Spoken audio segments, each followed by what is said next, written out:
muitas pessoas que dizem eu sou católico, mas também sou judeu, porque os meus antepassados eram judeus, não é? Porque sabe que em Portugal mais de 70% têm antepassados judeus. Se não for o avô, é o bisavô ou o trisavô, não é?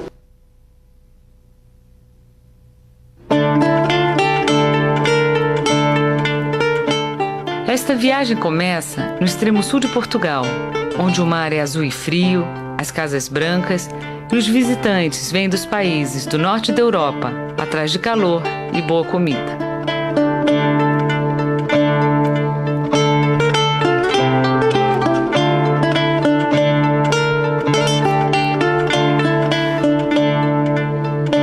Chegamos atrás de algo diferente.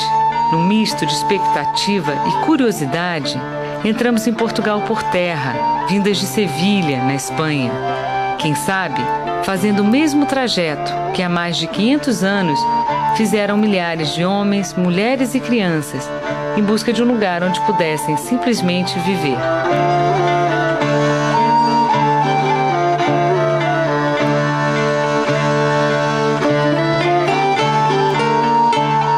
Seguimos atrás das marcas deixadas pelos judeus que um dia povoaram Portugal, que um dia lá morreram e que um dia foram forçados à conversão. Normalmente aquelas pessoas com apelidos de árvores, os carvalhos, as nogueiras, as pereiras, as oliveiras, os silvas, e não só, pois há os caetanos, Pessoas, Amorins, Rodrigues, Lopes, Cardoso, Sousas, Nunes, Mendes, Azevedos. Essas pessoas têm antepassados judeus. Aqueles que não se curvaram à máquina de morte instituída pela Igreja Católica na figura do Santo Ofício e continuaram secretamente acreditando em seu Deus, foram jogados à margem da história e submetidos a humilhações e torturas inimagináveis. São eles os marranos, com versos de nome, não de alma. Dom Manuel, depois que ele ordenou a conversão forçada de todos os judeus ao catolicismo, ele ficou preocupado e assustou-se com o grande número de judeus que quiseram sair. E ele então fechou os portos, fechou todas as saídas e não permitiu mais que nenhum judeu deixasse Portugal. Quando Dom Manuel morre, a tradição do marranismo já estava formada. Porque durante todo o seu reinado, os judeus criaram um hábito de seguir a religião judaica, as cerimônias, o Shabat, a Páscoa, o jejum do Yom Kippur, em suas casas. E quando Dom Manuel morre e sobe ao trono Dom João III, havia rumores em Portugal de que esse judaísmo existia e era secreto. E foi alegando este crime que Dom João III pede a Roma, ao Papa, autorização para estabelecer um tribunal em Portugal. Até que em 1536, depois de grandes lucros em presentes e dádivas e heranças que a Cúria Romana recebeu, o Papa autorizou o estabelecimento do tribunal. E em 1536, o tribunal foi oficialmente estabelecido em Portugal. E ele persistiu durante 285 anos. E foi abolido apenas no século XIX. Passados mais de 500 anos, as marcas da herança judaica em Portugal estão presentes em mais lugares do que se supõe. Só que é preciso correr atrás delas, literalmente, já que estão incorporadas à arquitetura e ao cotidiano. E em Portugal dizemos azeite. Sabe como é que se diz em hebraico? Zait. Temos uma palavra portuguesa com origem na mezuzá. Mesura, fazer uma mesura. Casas que no passado constituíram as judiarias, bairros onde judeus viviam segregados, hoje são habitadas por portugueses que pouco sabem da história adormecida em suas paredes. Faro, capital do Algarve, chegou a ter uma comunidade com 60 famílias no final do século XIX. Hoje, o único resquício da presença judaica é o pequeno cemitério, inaugurado em 1838 e reformado em 1993. Parece estar ali como um marco de resistência, como se dissesse: um dia existimos, aqui. Por entre as frestas de ferro, alguns takes roubados desse pequeno pedaço de memória.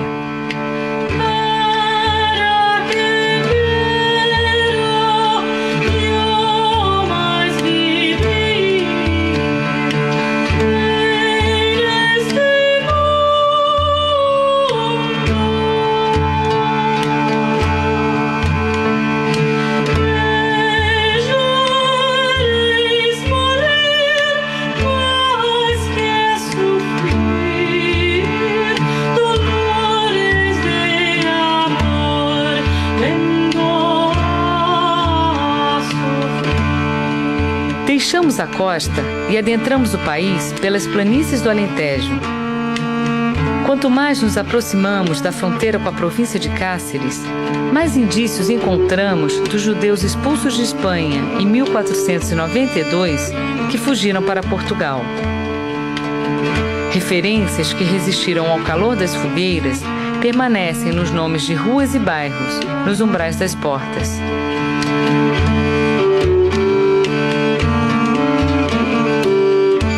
Um olhar mais atento identifica as ranhuras onde um dia repousaram mezuzais que guardavam os lares judaicos. Foram arrancadas. A conversão forçada obrigava os judeus a deixarem outra marca em suas portas: cruzes gravadas na pedra. Passaram a ser chamados de cristãos novos.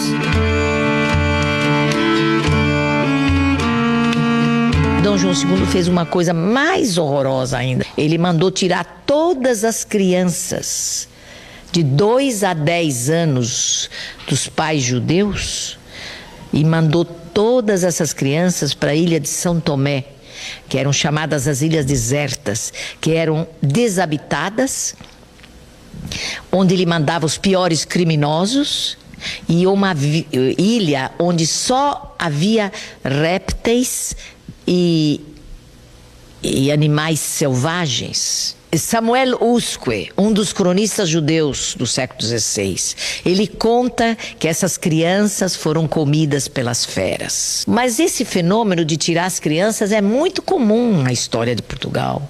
Não foi só Dom João II, Dom Manuel também. Ele mandou também tirar as crianças até os 14 anos dos pais e para serem criadas pelas famílias cristãs. Às vezes a gente fica até pensando por que as mães judias são tão histéricas, mas se a gente for recapitular a história, a gente vai encontrar vários fenômenos que podem fundamentar esta histeria da mãe judaica, que em vários momentos da história nós encontramos a vingança feita com as crianças. Em vários episódios da história. 1,5 milhão de crianças morreram no Holocausto também.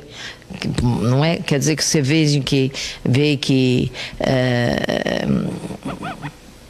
violentar o amor materno foi das expressões do antissemitismo.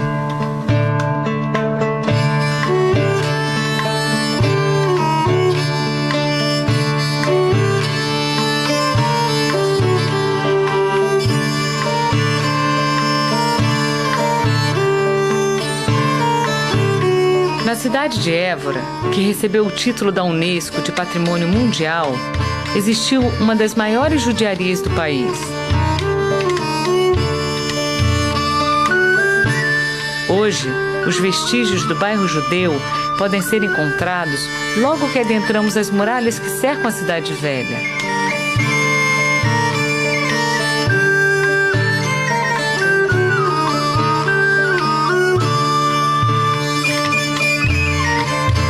Andando mais um pouco, nos deparamos com um local onde teria existido uma sinagoga.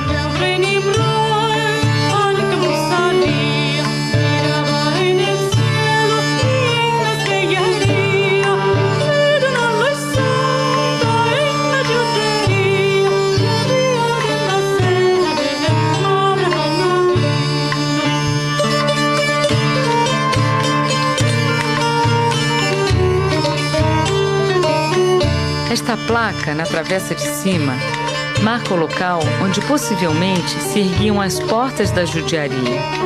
Um dos poucos sinais a identificar o passado judaico da cidade.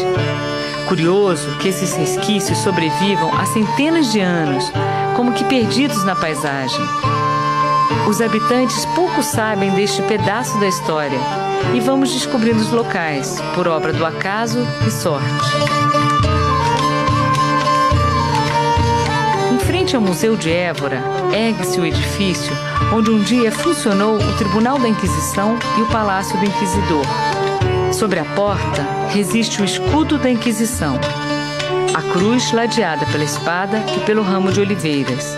Entre a cruz e a espada, quem aceitava a cruz ganhava o ramo de oliveiras, quem negava ganhava a marca da espada.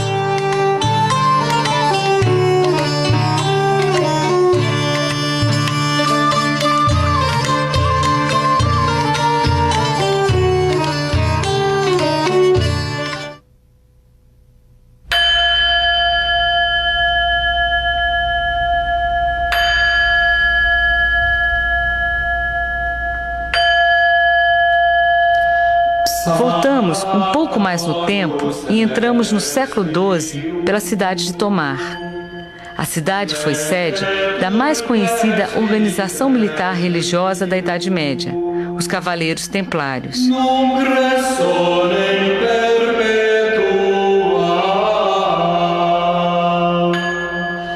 Tantas histórias existem de conquistas e barbáries destes monges guerreiros que combateram muçulmanos na defesa da fé cristã. A ordem prosperou durante 2 séculos e foi extinta em 1312 pelo Papa Clemente V. Mas as riquezas acumuladas em doações de terras e dinheiro fizeram com que o rei Dom Dinis de Portugal não permitisse a extinção dos templários. O rei fundou a Ordem de Cristo. Primum sum sit politronum.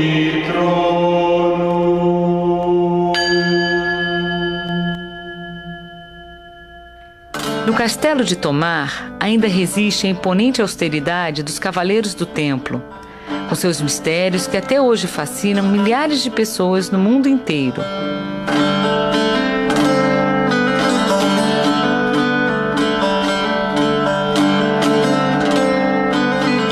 Na parte baixa da cidade, vielas e casas de pedra conservam a arquitetura da era medieval. Não fossem pelas placas de rua e carros, poderíamos jurar que Tomar parou no tempo.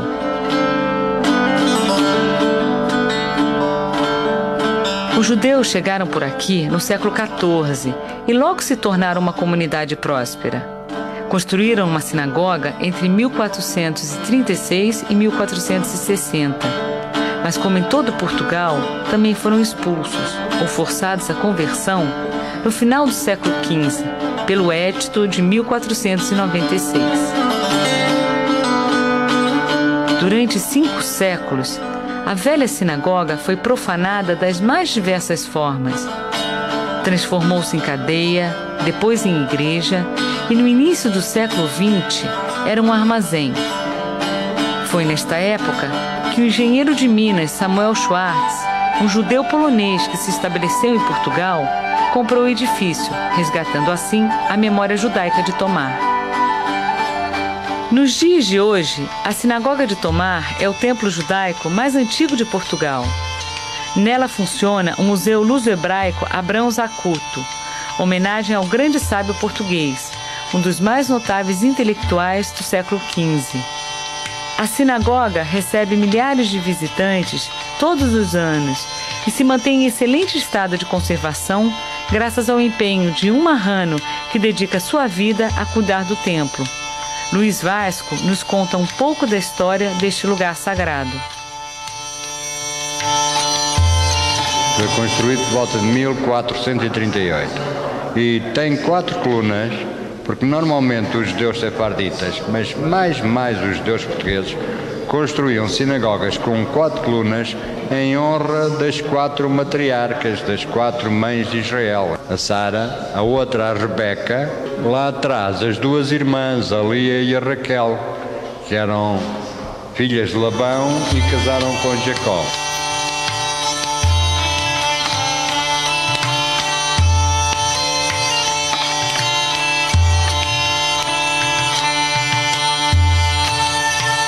Já fizemos aqui vários Shabatos, já fizemos o Yom Kippur há 8 anos. Quase 500 anos depois de Dom Manuel ter ordenado a expulsão ou conversão dos judeus, o Yom Kippur voltou a ser celebrado na velha sinagoga. O dia da expiação foi também o de reencontro simbólico entre judeus portugueses e os descendentes daqueles que um dia foram levados de suas casas para muito longe, como David, filho de um antigo rabi da sinagoga Bevis Marks em Londres, onde ainda se reza uma oração em português. Nos despedimos de Tomar com a chegada de um grupo de turistas da Alemanha. O guardião os recebe com simpatia e, incansável, segue sua missão de difundir a memória judaica portuguesa.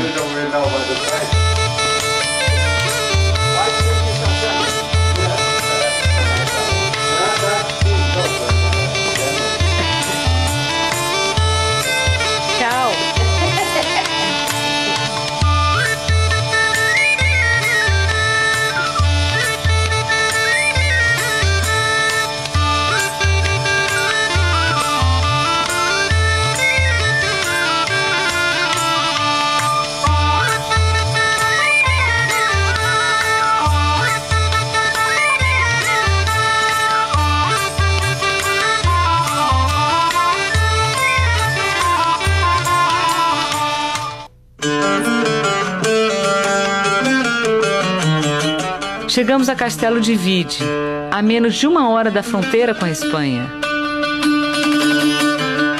Logo vemos placas indicando locais como o bairro judeu e a sinagoga medieval.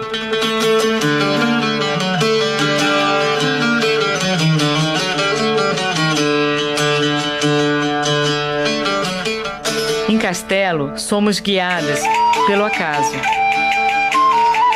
Você é a Carmen? Carmen Balesteiros? Puxa, a gente estava te procurando. Em Évora.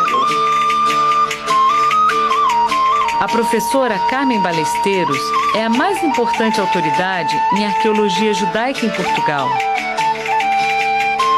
Chamo-me Carmen Balesteiros, sou professora na Universidade de Évora, no Departamento de História, e desenvolvo em Portugal um projeto de investigação sob o título Arqueologia Judaica em Portugal. Ou seja, por outras palavras, trabalho especificamente sobre os vestígios materiais da presença dos judeus durante a Idade Média no território português.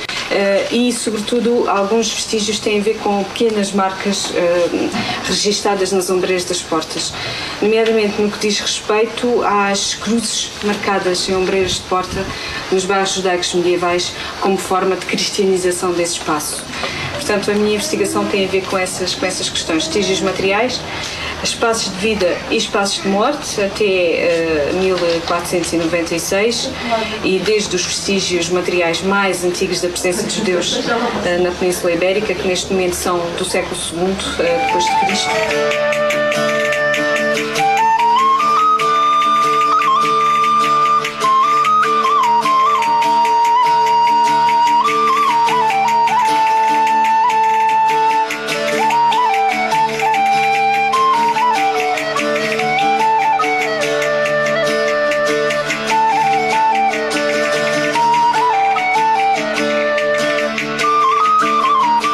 Que foi construído alguns no final do século XIV e inícios do século XV e insere-se dentro de um bairro com uma unidade arquitetónica, um discurso construtivo muito semelhante, muito interessante, várias marcas na mezuzá ao longo deste bairro. Ainda com a toponímia de origem medieval. Estamos na Rua da Judiaria, ali fica a ruína da Judiaria. Existe a tradição da Casa do Rabi ser na ruína da Judiaria, mesmo aqui por trás. Tem uma marca na mezuzá. Aqui ao fundo desta rua era certamente uma das zonas que fechava a Judiaria. Aliás, ainda podemos ver na pedra, no afloramento, o negativo do encaixe de um osso de porta. Portanto, foi uma joalharia fechada por estruturas, materiais não perduráveis, portanto, provavelmente uma porta em madeira. Ou seja, os vestígios estão cá, obviamente para os olhos mais incautos e mais desprevenidos não são fáceis de ler, mas eles estão cá para quem obviamente percebe alguma coisa do mundo material e do mundo religioso judaico.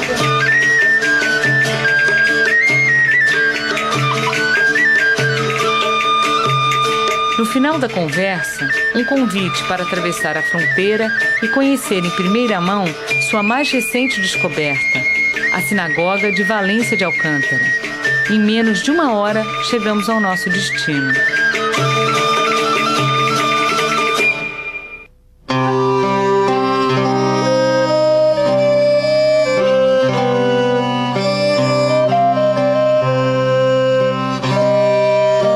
Estamos em Valência de Alcântara. Valência de Alcântara fica muito pertinho da fronteira com Portugal, a cerca de 25 km, próximo de Castelo de Vide e Marvão, e é uma vilazinha certamente de origem ainda pré-romana, com uma ocupação romana interessante e obviamente com uma tradição também medieval significativa. Há notícias da presença judaica aqui, pelo menos documental, desde o século XII, XIII. A comunidade judaica durante o século XIII era uma comunidade importante. No século XIV ela diminui um pouco em termos demográficos e talvez isso se compreenda obviamente pelas múltiplas perseguições, pelos movimentos antissemíticos do século XIV e depois do século XV.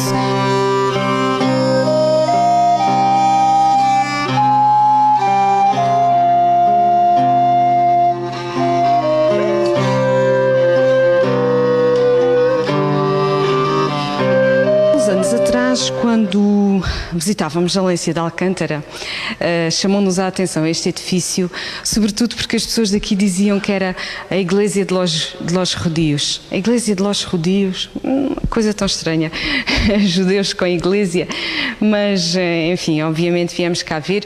Nessa altura espreitámos apenas pelo buraco da fechadura e quando espreitámos pelo buraco da fechadura, porque era uma garagem, um sítio para guardar carros, deparámos-nos logo imediatamente com estas 4 colunas centrais, com este aspecto magnífico. Depois de termos conhecido a Sinagoga Tomar, é evidente que não podíamos ficar indiferente à arquitetura desta. Portanto, parece-nos que é uma sinagoga que obedece ao modelo sefardita de construção das sinagogas, quadrangulares, com cerca de 8, 9 a 10 metros por 8, 9 a 10 metros. Portanto, aqui nesta zona da Península Ibérica e sobretudo junto à Raia, há algumas sinagogas com esta dimensão, quadrangulares para o espaço de oração, retangulares para o espaço das mulheres, as 4 colunas centrais definindo a zona da Bimá e, portanto, é um espaço arquitetónico muitíssimo interessante.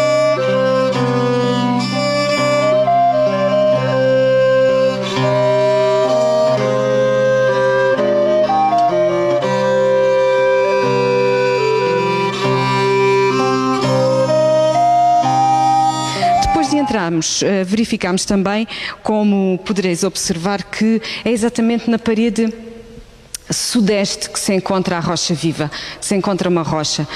Será coincidência? Será um acaso? Ou será que efetivamente o facto desta rocha que aqui foi deixada e que não foi retirada quer significar alguma coisa e tem alguma lembrança, alguma memória da pedra fundamental do Templo de Salomão? É possível que seja isso. É interessante também que Valência de Alcântara é um bairro judaico onde podemos encontrar toda uma série de cruzes espalhadas pelas ombreiras das portas. Cristianização do espaço, cristianização de um bairro, numa vila onde ainda por cima se deu um casamento real muitíssimo importante para a história dos judeus peninsulares. O casamento entre o nosso rei Dom Manuel e a infanta Dona Isabel, filha dos reis católicos. Foi na igreja de Rocamador, um pouco mais acima, que teve lugar esse casamento que motivou a expulsão dos judeus de Portugal em 1496. Naturalmente esse casamento teve implicações na estrutura do espaço. A Inquisição também esteve aqui presente. Aliás, temos uma pedra de armas da Inquisição numa das ruas, a Calha Bordalo. E naturalmente deve ter havido preocupação em cristianizar também este espaço. Uma intervenção arqueológica não deve ir só à procura de um tema em especial, da ocupação de um sítio como sinagoga ou como outra coisa qualquer. No fundo, aquilo que se pretende é compreender o espaço todo na sua globalidade. Foi isso que tentámos fazer e penso que minimamente foi isso que conseguimos.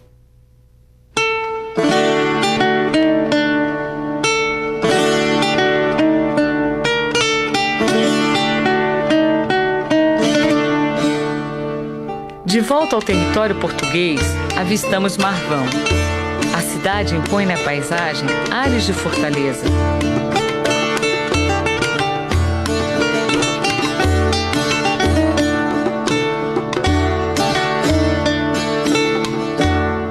Foi um dos mais importantes pontos de entrada dos judeus em Portugal. Pela Torre da Portagem, atravessavam e pagavam por sua suposta liberdade no reino de Dom Manuel.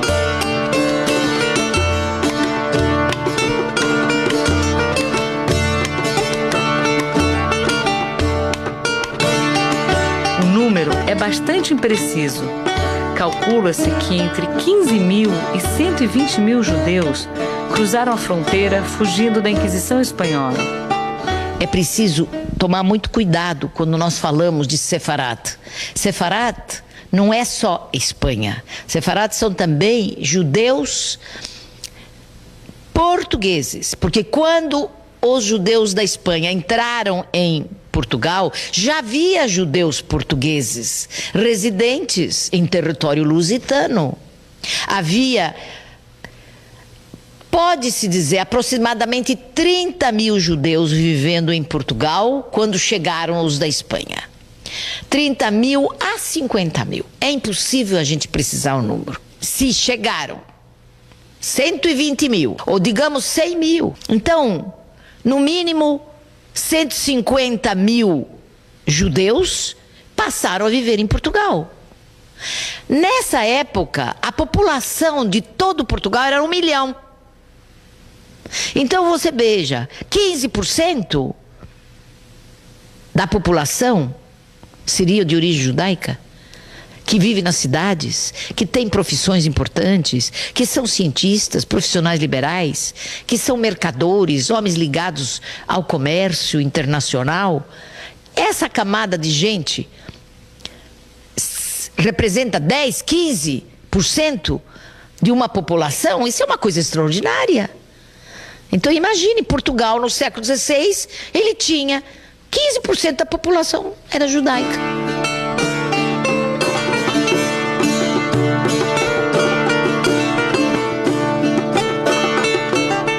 No Museu de Marvão, nos deparamos com resquícios arqueológicos do cemitério judaico da cidade. 2 lápides funerárias decoradas com a menorá. Peças como estas são extremamente raras em Portugal. Parecem ter sido enterradas junto com a história de um período de trevas da Península Ibérica.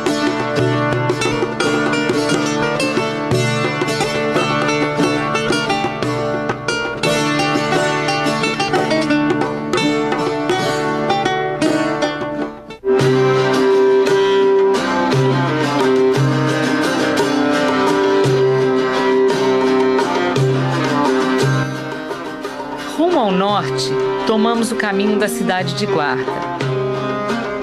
A antiga judiaria ocupa parte da cidade medieval cercada por muralhas. Os judeus se estabeleceram em Guarda no século XIII.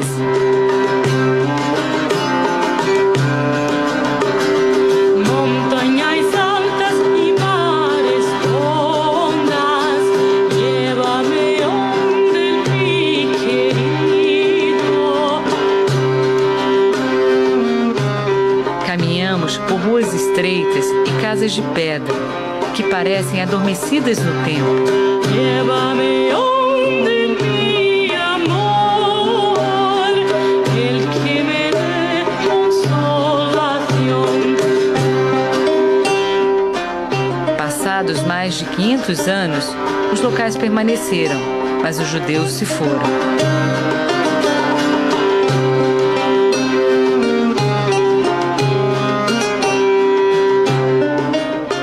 Onde funcionava o Tribunal Judaico é hoje uma residência, sem nenhuma identificação do passado. Aliás, como a maioria dos edifícios com alguma referência judaica em Portugal.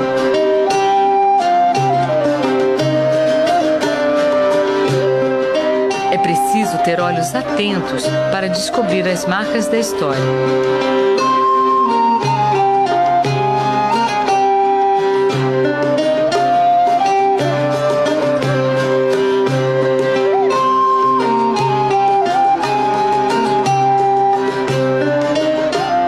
Deparamos com uma pequena porta onde funciona um chaveiro.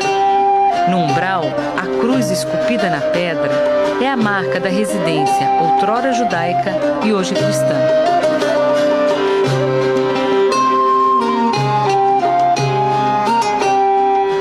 No fundo da loja, resquícios arqueológicos da presença dos judeus. As marcas na parede são apenas desenhos exóticos que enfeitam a loja e atraem alguns viajantes mais curiosos.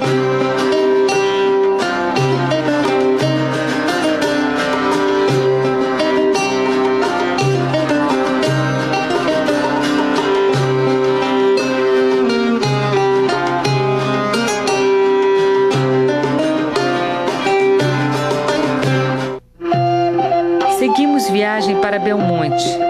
A curiosidade aumenta à medida que nos aproximamos da pequena cidade erguida nos confins de Portugal. Diz-se que os judeus de Belmonte conseguiram preservar a tradição religiosa graças à localização da cidade. O povoado, erguido numa área geograficamente acidentada da região da Beira Alta, dificultava o acesso dos inquisidores do Santo Ofício. Isso não significava, porém, que os judeus pudessem seguir a religião livremente. As conversões também eram obrigatórias e o judaísmo se manteve graças à tradição oral. Normalmente eram as avós que mantinham sempre as tradições. Em Belmonte é a mesma coisa.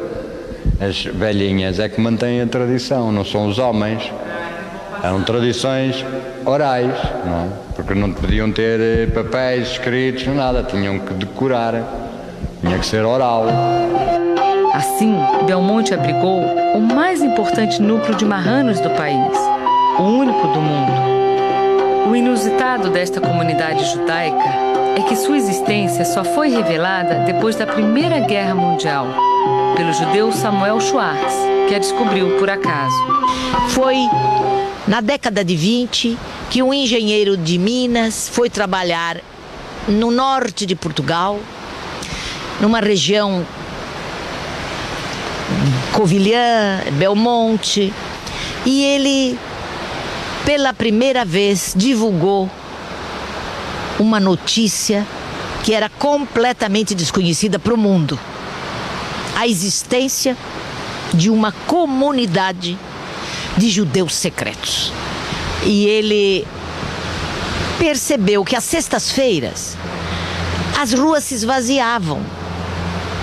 E ele não entendia por que eles paravam de trabalhar tão cedo e ficava tudo silencioso, as ruas ficavam vazias.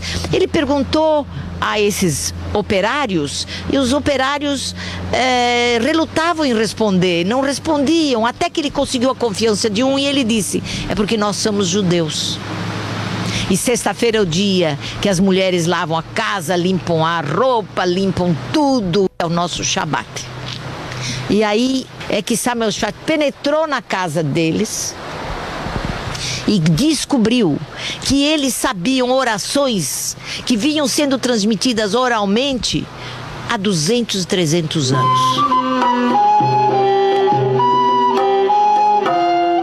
Belmonte possui uma aura diferente. Não é absolutamente um lugar turístico, apesar de possuir um centro antigo, muralhas e castelo.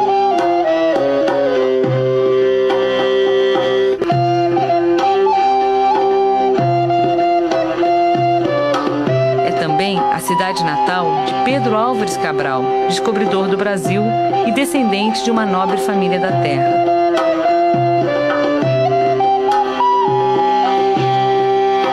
É interessante que 50 anos depois de Schwartz, eu fui a Portugal. E o que eu encontrei em Belmonte foi um fenômeno único realmente que existe hoje no mundo.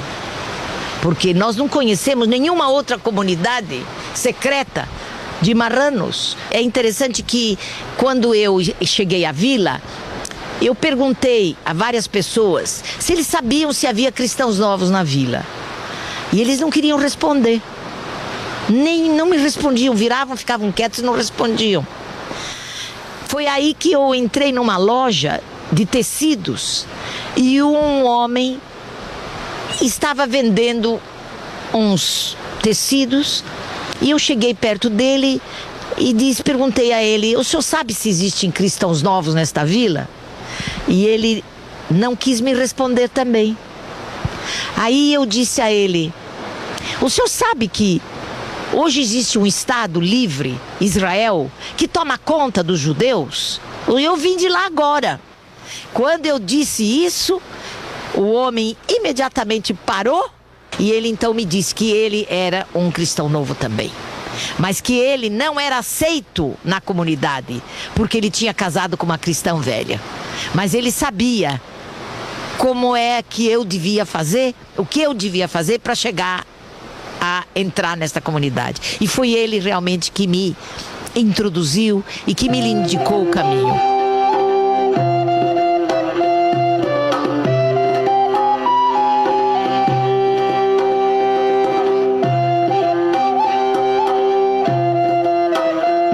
Foi muito interessante a minha estadia em Belmonte, porque eles não acreditaram em mim. E quando eu disse que eu era também judia, como eles desconfiaram. E aí, então, chamaram uma velhinha, que devia ter lá os seus 90 anos, e ela foi comigo para um quarto fechado, onde eu fiquei sozinha com ela, e ela me perguntou, fez então uma série de perguntas para saber quem eu era, antes deles confiarem em mim. E ela então me perguntou sobre as cerimônias judaicas. Quando morre alguém, o que a senhora faz? No Shabat, o que a senhora faz? No dia do jejum, como é que é? E ela começou a fazer uma série de perguntas para mim. E eu me vi muito embaraçada, porque eu respondi a todas elas, mas quando ela um momento me disse: então reza, eu disse: bom, mas eu não posso rezar em português, porque a minha reza é em hebraico, é em outra língua. Ela falou: mas então reza. Aí eu rezei, mas eu não sabia rezar, eu não lembrava mais nada, eu só me lembrava de uma oraçãozinha que minha mãe tinha me ensinado quando eu era pequena, que eu devia fazer sempre antes de comer. Eu só me lembrava dessa pequenina oração. E eu falei essa oração para ela. E ela acreditou em mim. Ela abriu a porta, chamou todos os outros e disse: ela é uma das nossas. Em 1993, chegou à cidade um rabino vindo de Israel e a comunidade iniciou a construção da sinagoga Bet Eliyahu, hoje já aberta ao culto. Eles foram ajudados com dinheiro de judeus da França e judeus de outros lugares, judeus ortodoxos, que queriam mesmo que eles ficassem religiosos. Mas o que é interessante de notar, que apenas os velhos, muito velhinhos, é que ficaram pertencentes a este grupo da sinagoga dos ortodoxos. Eu estive lá 30 anos depois da primeira vez. Eu estive em 1965 e 30 anos depois eu voltei. E eu perguntei a eles: mas como aqui só vejo velhos? Onde está a juventude? E os seus filhos? E os seus netos? Onde estão? Ah, eles não querem saber disto aqui. Então aí eu cheguei à conclusão que o caminho percorrido para fazê-los retornar ao judaísmo foi um caminho errado. Se eles tivessem mandado professores de história que tivessem ensinado a história judaica, a história de Portugal, a história do que aconteceu em Portugal aos jovens, eu tenho certeza que eles teriam ganho para o judaísmo centenas de jovens. Na saída da cidade, encontramos o cemitério judaico, também recém-fundado.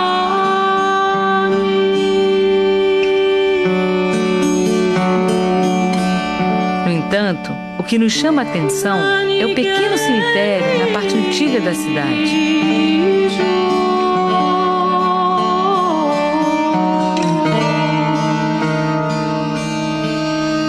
Entre mausoléus e túmulos cristãos, uma estrela de Davi.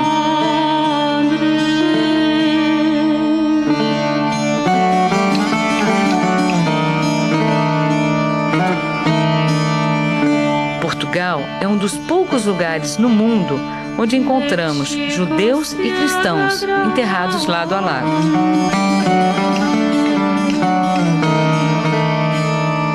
Fato curioso, mas não surpreendente, num país que possui 2 santos de nomes para lá de peculiares, Santa Esther e São Moisés. Discretos, avessos aos estrangeiros, os judeus de Belmonte são fechados, sim. Não estão ali para serem apontados como símbolos de resistência do judaísmo massacrado pela Inquisição. Seguem simplesmente o mesmo curso de vida que guiou seus pais, avós, bisavós, tataravós. Os judeus de Belmonte não são mártires à procura de algozes, muito menos orgulhosos de terem sobrevivido a 3 séculos de horror e perseguições da Inquisição.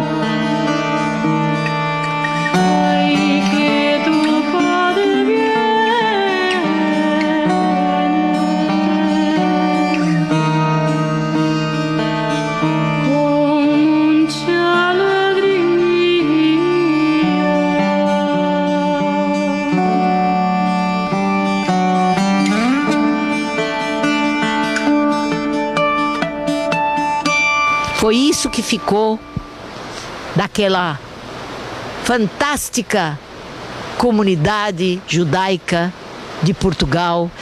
Os eruditos, os escritores, os cientistas se assimilaram e desapareceram ou imigraram. Foram para a Holanda, para a Itália, para a Turquia e retornaram ao judaísmo. Ou desapareceram em Portugal, absorvidos pela sociedade ampla.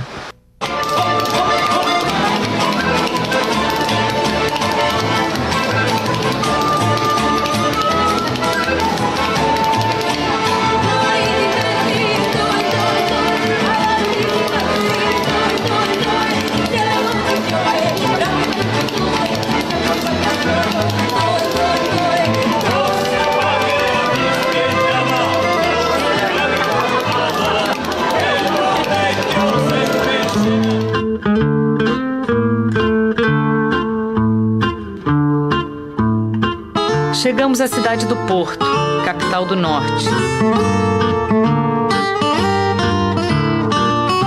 A região ganhou fama internacional graças à bebida produzida nos vinhedos às margens do Rio Douro. O vinho do Porto é único no mundo.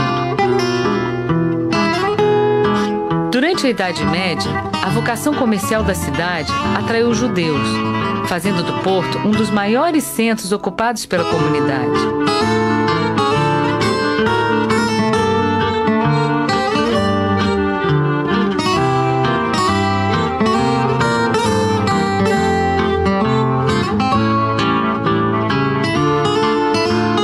Chegou a ter 2 bairros judeus. A velha judiaria localizava-se na atual Rua de Santana, próxima à Rua Escura e ao Largo do Colégio.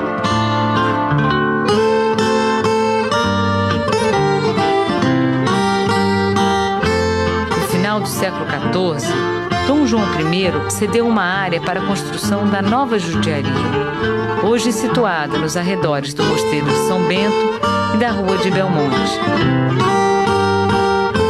O traçado medieval se mantém, mas tantas foram as mudanças da arquitetura que o aspecto das judiarias se perdeu no tempo. Após a conversão forçada, sinagogas e outros espaços judaicos foram destruídos ou transformados em igrejas e capelas. Mas a lembrança daqueles que um dia aqui se estabeleceram não se perdeu totalmente. No local onde um dia existiu a sinagoga medieval, ergue-se uma escada que não leva a lugar algum. Ficou marcada graças à memória popular É chamada de Escadas da Esnoga.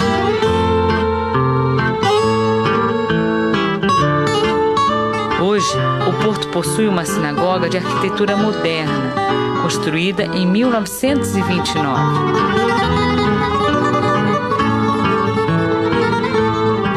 Às margens do Rio Douro, na região da Ribeira, fica a Rua da Alfândega.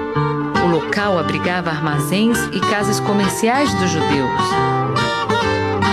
Apesar do antissemitismo nunca ter deixado de existir na Europa e, consequentemente, na Península Ibérica, antes de 1492, os judeus viviam em relativa tranquilidade em Portugal. Mantinham boas relações com as autoridades e o apoio mercantil e financeiro dos judeus do Porto de Lisboa foi de grande importância para a era dos descobrimentos portugueses. Tem se falado muito sobre o papel que os judeus representaram na época da formação do capitalismo comercial, no século XVII. E também o papel que os judeus representaram, os judeus sefaradins, na expansão da Europa para o Ocidente, isto é, para o Atlântico, para a América. É interessante lembrar que este papel, fundamentalmente, foi papel dos judeus portugueses e não dos judeus espanhóis. Quer dizer, os judeus de origem portuguesa, ou melhor, os cristãos novos, os portugueses de origem judaica, e não os espanhóis de origem judaica. Porque os judeus da Espanha que entraram em Portugal, eles acabaram se tornando portugueses. Passaram 3, 4, 5 gerações, eles eram portugueses. E foi como portugueses que eles atuaram no mundo. E em Portugal eles eram chamados portugueses de nação hebraica. E na Holanda eles eram chamados judeus de nação portuguesa. Afinal, os judeus não sabiam nunca o que eles eram. Se eles eram portugueses, se eles eram judeus, se eles eram laicos, se eles eram religiosos. Eles sempre jogavam-se, atiravam-se os judeus para o lado que se queria.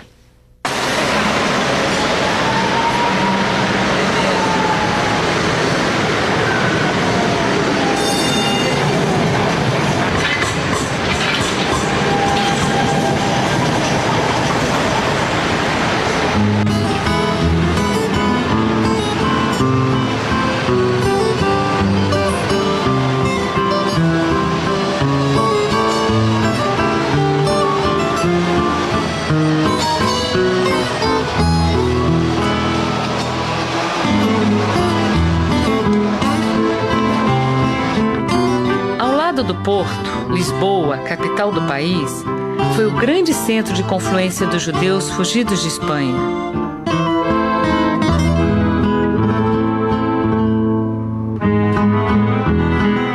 Situada às margens do rio Tejo, a cidade das Sete Colinas ainda guarda alguns testemunhos da história.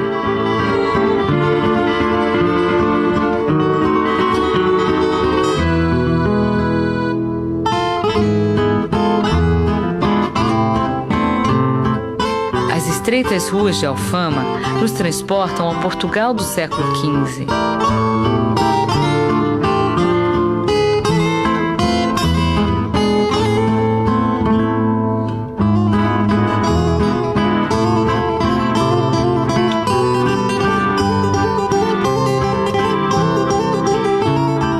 No número 8 do Beco das Barrelas, próximo à Rua da Judiaria, teria existido uma sinagoga.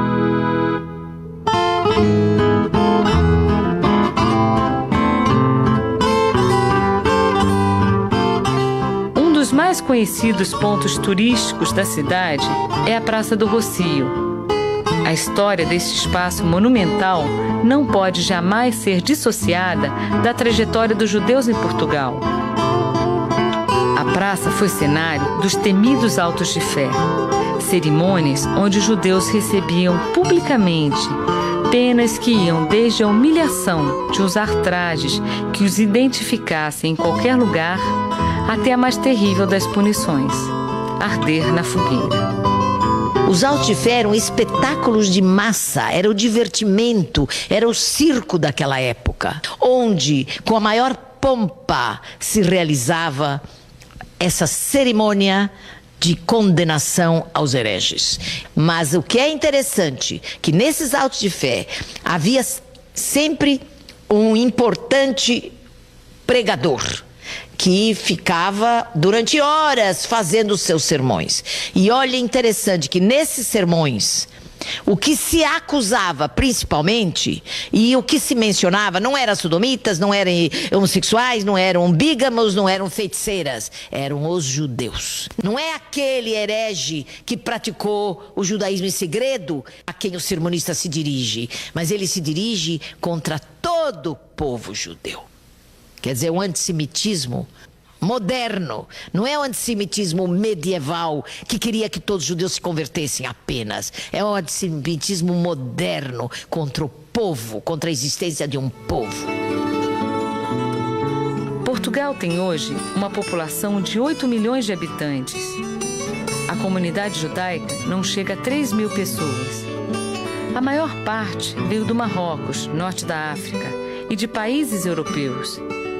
Chegaram em Portugal nos séculos 19 e 20, numa época em que os tribunais do Santo Ofício já haviam sido extintos e se podia constituir uma comunidade judaica em território lusitano. No entanto, no início do século XX, o regime monárquico proibia a construção de templos não católicos com fachada para a rua. A Sinagoga de Lisboa, inaugurada em 1904, foi erguida dentro de um jardim, com a entrada principal na lateral. Ainda hoje é pouco visível da rua. Em Portugal, os judeus não se dividem somente em asquenazitas, provenientes do leste europeu, e sefaraditas, originários da Península Ibérica. Tampouco em ortodoxos ou laicos. Em Portugal, o fator determinante da diferenciação foi o Santo Ofício. Encontramos de um lado uma comunidade que surgiu depois do fim da Inquisição. Judeus descendentes de imigrantes e retornados, que cultuam a religião abertamente e seguem tradições de 5.000 anos. Do outro, o fenômeno único do marranismo. Judeus que guardaram os ensinamentos como relíquias, passadas de geração a geração por rezas e cultos adaptados. É no cruzamento destas duas diferentes vivências da religião que podemos encontrar a identidade do judaísmo português.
Baila, mochónico canta, los ratones godros, ellos dan las palmas. Aelica baila, mochónico canta, los ratones godros, ellos dan las palmas. Aelica baila, mochónico canta, los ratones godros, ellos dan las palmas. Aelica baila, mochónico canta, los ratones godros, ellos dan las palmas.